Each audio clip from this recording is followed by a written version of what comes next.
우리 육사람하고 한번 인사하겠습니다. 오늘도 말씀에 은혜 받읍시다. 우리 좀 더 힘차게 한번 할까요? 기도하시면 더 잘 됩니다. 할렐루야. 오늘 말씀에 전적으로 등장하는 한 인물이 있습니다. 바로 아하스죠. 유다왕 아하스가 등장을 하고 오늘 아하스 이 한 사람에 대한 이야기가 시작됩니다. 계속 말씀을 보시면 아시겠지만 아하스 왕에 대한 평가가 다른 유다의 왕들과의 평가와 전혀 다릅니다. 오늘 2절 말씀 봅니다. 아하스가 왕이 될 때에 나이가 20세라. 예루살렘에서 16년간 다스렸으나 그의 조상 다윗과 같이 아니하여 그의 하나님 여호와께서 보시기에 정직히 행하지 아니하고 라고 말씀합니다. 여러분 한번 보세요. 그의 조상 다윗과 같이 아니하였다. 다른 유다의 왕들은 다 다윗의 길로 걸어가고 믿음의 길을 걸어갔습니다. 그런데 유독 이 아하스는 그의 조상 다윗과 같이 안 했다. 다윗 왕의 길을 걸어가는 것이 믿음의 길이고 여호와 보시기에 합당한 길인데 오늘 아하스에 대한 평가는 정반대의 평가를 하고 있습니다. 오늘 하나님 보시기에 합당한 길을 걸어가지 않았다라는 것입니다. 정반대의 길을 가고 있습니다. 다윗과 같이 여호와 보시기에 정직하게 행한 사람이 아니라 정반대의 길, 악한 길을 걸어갔다는 거예요. 2절의 설명은 대부분 실제로 북이스라엘의 왕들에 대한 평가를 이야기할 때 북이스라엘의 왕들은 여호와 보시기에 악하였더라 이 말하고 똑같잖아요. 오늘 북이스라엘 왕들의 평가는 악한 왕들, 여호와를 떠났고 악에서 있더라라는 것인데 남유다의 왕에게 이렇게 설명을 하고 있습니다. 지금까지의 남유다의 왕들과는 완전히 노선이 다르다. 여러분께서가 이렇게 좋지 않은 왕 아하스에 대한 기록을 꽤 많이 기록해 놓았습니다. 왜 그럴까요?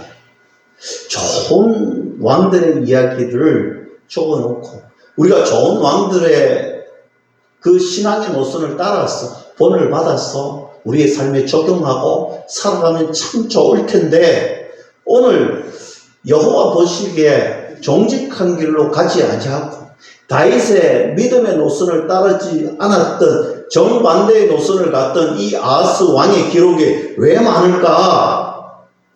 역사적으로 열왕기서를 볼 때 오늘 이 아하스는 탁월하긴 탁월한데 악한 일에 탁월한 왕이다. 이걸 중점적으로 부각시키고 있습니다. 강조하고 있습니다. 왜 이것을 강조할까요? 지금까지 남유다는 여호와 보시기에 다윗의 길을 걸어갔던 수많은 왕들이 있었는데 유독 이 아하스의 왕 때에 악한 길, 그것도 아주 탁월한 악한 왕, 여호와 보시기에 심각한 수준의 악한 왕, 오늘 이 아하스를 강조하면서 하시고 싶은 말씀이 그거예요. 남유다가 멸망한 이유가 바로 이 때문이다. 오늘 남유다의 멸망에는 바로 이 아하스 왕같이 탁월한 악한 왕의 등장으로 오늘 믿음의 자녀들이 악한 길을 걸어갔다는 거예요. 오늘 다윗의 길이 아니라 악한 노선을, 악한 길을 걸어갔다. 그러면서 저와 여러분, 우리 후대에 이르러서 우리에게 심각한 도전을 던져주고 있습니다. 너희는 선한 왕의 길을 걸을 것인가? 오늘 여호와 보시기에 합당한 길을 걸을 것인가? 아니면 하나님 보시기에 악한 왕의 길을 걸을 것인가? 아하스를 통하여서 너희들 어느 길을 선택할지, 어느 길을 가는 것이 진짜 바른 길일까? 그 말씀을 교훈해 주고 있습니다. 정말 하나님만 의지하는 삶이 어떤 삶일까? 하나님만 바라보고 하나님만 의지하는 삶이 어떤 삶일까? 오늘 말씀을 통하여서, 오늘 주시는 이 은혜의 말씀을 통하여서 저와 여러분들이 함께 발견해 나가기를 주님의 이름으로 간절히 축원합니다. 그러면 하나님만 전적으로 의지하는 삶, 첫째, 복음 안에서 평안을 누리라. 한번 따라해 봅니다. 복음 안에서 평안을 누리자. 아하스가 왕이 될 때의 나이가 20세입니다. 어린 나이에 왕이 되었으니 이 왕으로서 왕권, 권력을 잡아가는 일이 쉽지 않았습니다. 물론 혈통적으로 계승되어진 왕이었지만 그래도 이미 기득권들이, 오늘 노련한 정치꾼들이 그 어린 나이에 정권을 잡은 왕에게 순순히 따르지 않았을 것이 분명합니다. 그래서 그는 이 어려운 상황을 돌파하기 위해서 어떤 방법을 썼느냐? 그가 선택한 길은 참으로 잘못된 길이죠. 하나님만 바라보고 하나님만 의지하고 하나님께 맡기면 될 텐데, 오늘 그는 하나님을 의지하지 않고 하나님을 섬기는 신앙을 저버리고 여러 가지 종교를 수용하고 있습니다. 1절, 2절 말씀에서 이미 그가 정한 노선이 정해져 있습니다. 3절 말씀 봅니다. 이스라엘의 여러 왕의 길로 행하며 또 여호와께서 이스라엘 자손 앞에서 쫓아내신 이방 사람의 가정한 일을 따라 자기 아들을 불 가운데로 지나가게 하며 했습니다. 오늘 여기서 두 가지를 우리가 발견해야 되는데, 첫째, 북이스라엘의 여러 왕들의 길을 행하며 라고 했습니다. 여러분, 북이스라엘의 왕의 여러 길이 무엇입니까? 좀 전에 제가 말씀드렸잖아요. 이들은 여호와 보시기에 악한 길을 걸어갔다는 것입니다. 우상을 숭배하는 길이었고 바알을 숨기는 길이었습니다. 이것을 다 수용하더라는 거예요. 오늘 우상을 숨기던 길, 바알을 숨기던 길, 하나님을 모른다 했던 그 악한 길을 오늘 다 수용하더라는 것입니다. 그리고 두 번째로, 여러분, 아들을 불 가운데로 지나가게 하며, 여러분 이것이 무슨 뜻인지 아시겠지요? 유다 사상 처음으로 있는 제사인데, 어떤 제사냐? 여러분, 유다 사상으로 처음으로 지내는 제사인데 인신제사라는 거예요. 하나님은 이런 거 절대로 받지 않습니다. 사람을 불 가운데 제물로 드리는 그런 제사 하나님 받지 않으십니다. 고대 사이에서 이 인신제사, 당시 고대에 그 인신제사를 드렸던 이유가 있습니다. 그 이유가 무엇이냐면, 나라가 위기에 닥쳤을 때, 회복하기 힘든 어려움을 만났을 때, 극단적인 방법을 사용할 때 사람들이, 이방의 사람들이 이 인신제사, 사람을 제물로 드리는 일을 했다는 것입니다. 지금 아하스가, 여러분, 악한 길을 걸어가는 뿐만 아니라 오늘 바알을 섬기고 우상을 섬겼던 것뿐만 아니라 그들이 극단적이라고 생각하는 방법까지도 서슴지 않고 행하고 있더라는 것입니다. 지금 나라를 이끌어가는데 이런 우상, 극단적인 방법까지 발동하더라는 것입니다. 4절 말씀 또 보세요. 또 산당들과 작은 산이와 모든 푸른 나무 아래에서 제사를 드리며 분향하였더라. 여러분, 말만 들어도 이해가 되시잖아요. 오늘 자연에 있는 것들, 신비스러운 것들, 오늘 사람들이 믿을 만한 것들, 여러분, 사람들이 혹하고 마음을 빼앗길 만한 것, 이런 신비한 것들을 모두 다 수용했다는 거예요. 모든 우상을 다 수용해서 제사를 지냈다. 신비적인 우상을 숭배한다는 의미가 바로 이 말씀입니다. 여러분, 오늘 아하스의 신앙이 어떤 신앙이었느냐? 하나님을 믿는다라는 믿음의 신앙을 이 저 밑에 깔아놓았어. 여러분, 우리 인생 전체에 하나님을 믿는 신앙, 하나님을 믿는 믿음, 이거 하나면 됩니다. 이거 하나면 됩니다. 하나님만 있으면 되잖아요. 그런데 아하스는요, 오늘 악한 영의 지배를 받으니 착각하게 만드는 거예요. 하나님을 믿는다는 신앙 자체를 저 밑에 깔아놓고 바알을 섬깁니다. 우상 암몬을 섬깁니다. 뿐만 아니라 신비적인 모든 무당, 점치는 사람, 저 자연에 있는 어떤 고목들, 바위, 돌덩어리, 강물, 이런 것들, 여러분 심지어 짐승들도, 모든 짐승들도 우상의 제물로 섬기다는 것입니다. 우상도 섬기고, 미신도 섬기고, 인신 제사도 드리더라는 것입니다. 그러니까 닥치는 대로 자기가 생각해 볼 때, 이거 하면 내게 이득이 오겠다 싶으면 하는 거예요. 이거 보니까 뭔가 될 것 같으니까 하는 거예요. 여러분, 하나님의 그 신앙이 돈독하지, 믿음이 굳건한 반석이 위에 서지 않으면요, 사람이 그렇게 되는 거예요. 이거 보니까 될 것 같아요. 저거 보니까 될 것 같아요. 나도 정함 쳐보러 가볼까? 신비한 사람이 있는데, 이 돌 만지면 용하다 하는데, 이 돌 만지면 아들 놓는데, 저 산 보고 있으면 신령한 일이 벌어진대. 온갖 미신들, 온갖 잡신들을 다 섬기는 거예요.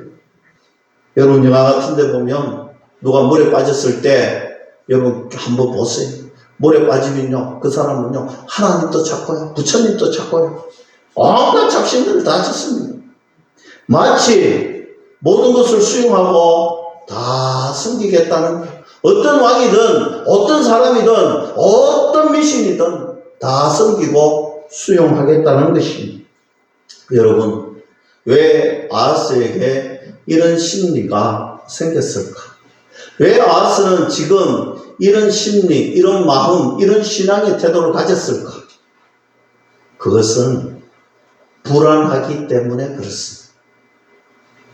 불안하니까 무엇이든 잡으면, 이것 잡으면 마음이 평안해질 것 같고, 아니야, 이것 잡으면 평안해질 것 같고, 아니야, 이게 진짜 내 마음을 평안해질 것 같고, 마음이 불안하니까요, 무엇이든 지푸라기라도 잡고 싶은 심정으로 오늘 모든 것을 수용합니다. 아하스의 모습은요, 저와 여러분들에게 지금 우리들의 실상이 이렇다는 것을 분명하게 보여주고 있습니다. 여러분, 우리가 믿음의 자리에서 조금만 이탈을 하면요, 은혜의 자리에서 조금만 이탈을 하면요, 하나님의 주시는 그 믿음, 그 은혜 조금만 놓치면 우리가 이렇게 되더라는 것입니다. 에덴 동산에서 하나님과 분리된 이후에 우리에게 돌아온 원죄가 있잖아요. 우리는 죄가 태어날 때부터 있습니다. 우리의 실상은요, 죄의 종로를 하는 실상이에요. 우리가 조금만 방심하고 조금만 놓치면요, 우리 가운데 재성이 폭발을 합니다. 우리의 재성을 폭발을 하면요, 이런 사람이 되더라는 것입니다. 세상에 죄가 가득하니까 사람들은요, 늘 불안합니다. 세상의 죄 때문에 사람들이 불안해하는 거예요. 불안함을 해결하기 위해서 어떻게 합니까? 돈을 벌어봅니다. 돈이 해결해 줄 것 같으니 죽을 똥 살 똥 돈을 벌어봅니다. 오늘 외모를 가꿉니다. 오늘 성형수술을 합니다. 외모를 가꾸고 또 가꾸면 오늘 될 것 같아서, 해결될 것 같아서 오늘 공부를 열심히 합니다. 이 지식 가지고 있으면 해결될 것 같았어. 세상의 것으로 채웁니다. 여러 가지 노력을 합니다. 또 채우고 또 채우고 또 채웁니다. 우리를 불안하게 하는 악순환의 순간들이 바로 여기서 나타나고 발견을 해야 되는 것입니다. 세상의 것에 시간을 들이고 세상의 것에 마음을 빼앗기면 잠시 기쁨을 얻을 수 있고 잠시 평안함을 누릴 수 있고 잠시 샬롬이 있는 것 같지만 그러나 실상은 그것들이 우리를 안전하게 불안에서 벗어나도록 못한다는 사실입니다. 영원한 기쁨, 영원한 안식, 영원한 샬롬은 우리 주님 한 분밖에는 줄 수가 없다. 믿을 수 있기를 주님의 이름으로 간절히 축복합니다. 그리스도 안에 거하는 것, 복음 안에 거하는 것, 믿음 안에 거하는 것, 문제 해결의 방법입니다.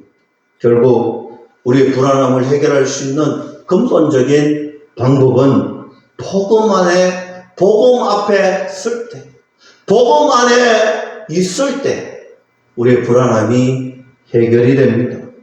마음의 평안을 누릴 수가 있습니다. 사랑하는 성도 여러분, 여러분들이 인생을 살아오면서 불안함을 느낄 때가 얼마나 많습니까? 여러분들은 그때마다 어떻게 그 불안함을 극복하려고, 그것을 해결하려고 어떤 노력을 합니까? 어떤 방법으로 위로받고 싶고 어떤 방법으로 벗어나고 싶습니까? 여러분 삶을 한번 돌아보시고 살펴보세요. 나는 어떻게 살아왔는가? 우리도 급하면 하나님 찾지 않고 세상 것 찾을 때도 많았잖아요. 왜냐하면 본능적으로 우리가 죄의 종로로 타는 죄의 모습을 지고 따라가는 삶을 살 수밖에 없기 때문에 오늘 본문 말씀은 우리에게 분명한 사실을 전해줍니다. 복음 안에 거할 때, 믿음 안에 거할 때, 하나님 안에 거할 때 진짜 평안함이 거기에 있더라. 주님 앞에 설 때, 주님 앞에 설 때만이 우리에게 참 평안과 위로가 있다. 믿을 수 있기를 주님의 이름으로 간절히 축원합니다. 두 번째, 하나님의 말씀을 신뢰하라. 한번 크게 따라합니다. 하나님 말씀을 신뢰하자. 이렇게 불안한 가운데 있던 남유다에게 설상가상으로 엄청난 일이 일어납니다. 바로 전쟁이 일어납니다. 아람의 군대와 북이스라엘 군대가 연합을 해서, 여러분 이 남유다는 어디에 누구랑 동맹을 맺었냐면 아수르와 동맹을 맺고 있습니다. 오늘 남유다가 아수르와 동맹을 맺고 있는데 오늘 반대쪽 진영 북이스라엘과 아람의 군대가 연합해서 약한 남유다를 쳐들어왔습니다. 전쟁이 일어났습니다. 5절 말씀 봅니다. 이때에 아람의 왕 르신과 이스라엘 왕 너말레의 아들 베가가 예루살렘에 올라와서 사울이 하여 아하스를 에워쌌으나 능히 이기지 못하니라 했습니다. 여러분 오늘 에워쌌습니다. 와서 에워쌌는데 능히 이기지 못하리라. 연합군이 볼 때는요, 이 약한 남유다가 쉽게 정복하고 빨리 속전속결로 해치우고 금방 이길 것 같았는데, 물론 많은 피해를 줬겠지요. 많은 피해를 줬지만 마지막 순간까지 함락하지는 못했다. 완전히 전쟁에 이기지는 못했다. 오늘 이 말씀입니다. 왜 그런가 봤더니 오늘 여러분 남유다가 이겼던 배경이 있습니다. 오늘 이 남유다가 이겼던 배경에는요, 무엇이 있었냐면 하나님의 약속의 말씀이 있었습니다. 유다는 하나님이 지켜주신다는 약속을 이미 했습니다. 아하스 왕 때 활동했던 선지자가 이사야 선지자인데, 이사야가 하나님의 말씀을 듣고 아하스 왕에게 이야기해 주었습니다. 이사야 7장 4절에 가보면 그에게 이르기를 너는 상가며 조용하라. 너신과 아람과 너말리아의 아들이 심히 노할지라도 이들은 연기나는 두 부지깽이 그루터기에 불과하니 두려워하지 말며 낙심하지 말아라 라고 분명히 하나님 말씀을 듣고 이사야 선지자가 아하스 왕에게 이미 전달했습니다. 하나님께서 분명한 약속의 말씀을 주셨습니다. 믿으면 되잖아요. 믿으면 되는데 이 아하스는 하나님의 말씀을 듣고도 믿음이 없으니까, 하나님을 온전히 못 믿으니까, 그 말씀을 온전히 신뢰하지 않으니까 두려움이 생기는 거예요. 마치 그 두려움은요, 안 될 것 같습니다. 하나님 말씀만으로는 충분하지 않습니다.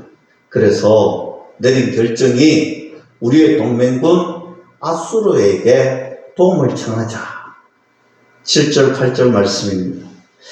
아하스가 아수르 왕 디글랏 빌레셀에게 사자를 보내어 이르되 나는 왕의 신복이요 왕의 아들이요 이제 아람 왕과 이스라엘 왕이 나를 친히 청하건대 올라와 그 손에서 나를 구원하소서 하고 아하스가 여호와의 성전과 왕궁 곳간에 있는 은금을 여다가 아수르 왕에게 예물로 보냈더니 했습니다.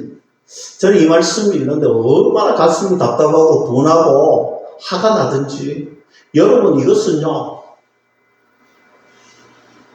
하나님을 도무지 믿지도 이해하지도 의지하지도 신뢰하지도 않는다는 거예요. 아하스가 아수르에게 사자를 보내어서 이렇게 이야기합니다. 나는 왕의 신복, 왕의 진짜 부하입니다. 여러분, 지금 아하스 왕은 누구를 따라야 되고 이 내용을 누구에게 해야 할 것입니까? 하나님을 믿고 하나님을 의지하고 하나님 앞에 하나님, 나는 하나님의 진짜 하나님이 세운 왕이잖아요, 이렇게 나와야 되잖아요. 그런데 하나님을 찾지 않습니다. 오늘 아수르에게 사자를 보내며 나는 왕의 신복이라고 말합니다. 하나님을 따라야 할 아하스 왕은 이미 세상이라는 것이 그의 마음속에 주인으로 딱 자리 잡고 있는 것입니다. 세상의 보호를 받겠다는 것입니다. 그러면서 성전 왕궁 곳간에 있는 은금을 내어다가 아수르 왕에게 주잖아요. 예물로 줍니다. 여러분, 하나님을 위해서 써야 될 것인데 이걸 아수르 왕에게 줍니다. 하나님의 것을 세상의 사람에게 주더라는 것입니다. 청하건대 올라와 그 손에서 나를 구원하소서. 남주다의 구원은요, 하나님의 손에 달려있고 하나님이 이미 약속하셨습니다. 내가 너를 지켜주겠노라고, 내가 너를 구원하겠노라고. 그런데 그 약속을 믿지 아니하고 아수르 왕에게 나를 도와달라고 구원이 하나님께 있음을 고백하지 않고 철저히 세상을 향해서 나아가고 있는 왕의 모습을 볼 수 있습니다.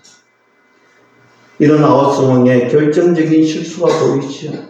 하나님 말씀을 들었음에도 불구하고 불안해하고 하나님 보시기 얼마나 연약하고 어리석은 자입니까?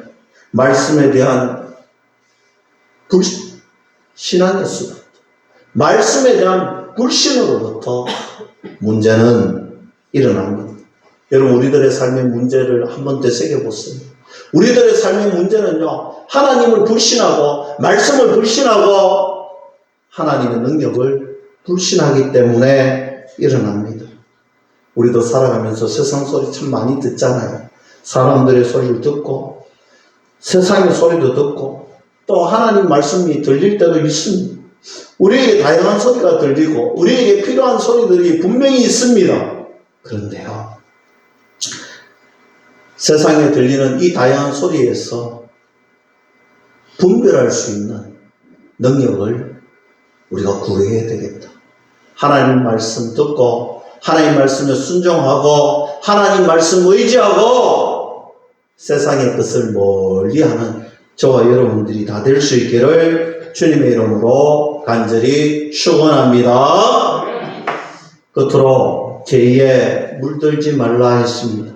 오늘 16장이 아하스의 이야기를 다루면서 왜 남유다가 망했는가 그 이야기를 전하는 가운데 제사장을 등장시킵니다.